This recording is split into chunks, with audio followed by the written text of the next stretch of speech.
2019 is set to end a decade of record global heating. A new report by the World Health Organization paints a grim picture of warmer seas and devastating heat waves caused by greenhouse gases. And yet, scientists gathering in Madrid for the UN Climate Summit are struggling to convince governments to act on the commitments in the 2015 Paris Agreement. Average temperatures over the past 10 years have been exceptionally high, with 2019 on course to be the second hottest year recorded in history. Extreme weather such as flooding and droughts displaced 10 million people in the first half of the year alone, a number that's expected to reach 22 million by the end of the year. According to the WHO, the climate crisis is the greatest threat to human life, with over 7 million people dying from indoor and outdoor air pollution every year. Yet, less than 1% of international financing for climate action goes to the healthcare sector.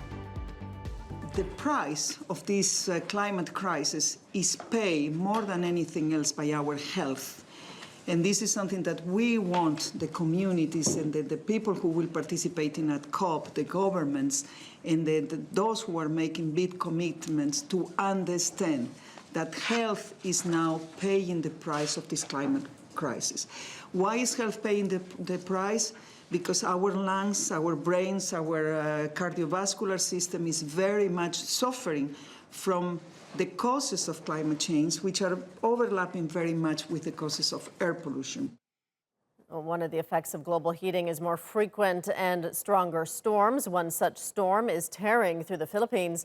At least one person has been killed and more than 500,000 people have been forced out of their homes due to Typhoon Kamuri. It made landfall on Tuesday, hitting the main island of Luzon. The airport in Manila has been ordered shut for 12 hours and nearly 500 flights have been canceled. Kamuri is expected to bring heavy rain to the capital, which is home to more than 10 million people. It's the 20th cyclone to pass through the Philippines in 2019. The Asian Development Bank says the country loses up to 3% of GDP every year due to frequent storms. Let's get more on this now from Michael Jacobs in London. He's a professor of political economy at the University of Sheffield. Michael, thank you for joining us on the program.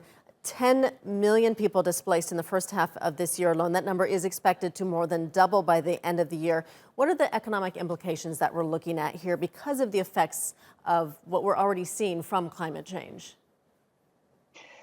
Well, it's a devastating picture. We often think of climate change as something that is going to happen in the future. What the report that the WHO has produced today, along with many, many other reports that have been produced over recent years, is saying is that climate change is something that is happening now and is impacting on our economies and people now. And the displaced people, we would more often call this migration. And this is often migration within countries as well as between countries, is occurring now. And people are moving from climate-stressed areas of the world, particularly in Africa and the Middle East, to more temperate places now in very large numbers. And this is part of the migration crisis that we've seen, particularly in Europe, but in many other parts of the world over recent years. So the economic impacts of climate change are occurring now. And in a sense, that's the most important lesson that the scientists and economists are trying to tell policymakers in this COP in Madrid, in this conference, and elsewhere. Going back to that hurricane that's hitting the Philippines right now, I said the Asian Development Bank says the country loses up to 3% of its GDP every year because of frequent storms. So what do more heat waves, floods, and other extreme weather events mean for countries economically? So there are two big effects. One is immediate, which is that livelihoods are lost when storms hit, when droughts hit, when floods hit, and insurance costs rise. So every time that happens, the insurance costs rise. So there is a core economic impact already been occurring. And then in the medium term, what you've got is tremendous risk being attached to all the infrastructures that we rely on in a modern economy. Most of the world's people live in cities that are on the world's coasts, and they are very vulnerable to sea level rise, to storm surges, to flooding. And when that happens, the infrastructures on which we all rely, electricity, water, sewage, and so on, become very much at risk. So there are impacts now, and then there are impacts that we're likely to see if climate change goes unchecked, which could cause absolute havoc to the economies of the world because of how many of us live around the world's cities and how vulnerable they are. What about the On the health world's effects coasts. from climate change and the economic implications from that? For example, air pollution. I used to live in Beijing, so I've seen firsthand the effects of extreme air pollution. And even in recent weeks, we've seen in India some alarming air quality. We have indeed, and most cities around the world are now suffering air pollution crises.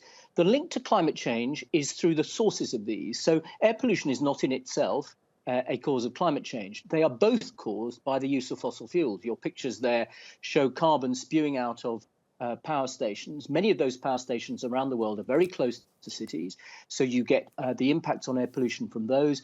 And then, of course, from transport, particularly from urban car use and the congestion that most urban cities now have in transport terms is also contributing to air pollution. And let's not forget that many rural peoples use kerosene and other oil-based forms of heating and cooking, and then get indoor air pollution caused by those. So it's the same causes that are generating air pollution and the tremendous health crisis that we now have from that, and also climate change. And that's why the health economists and specialists today have been saying that health is taking the initial brunt of climate change. All right, we'll leave it there. Michael Jacobs in London, thank you.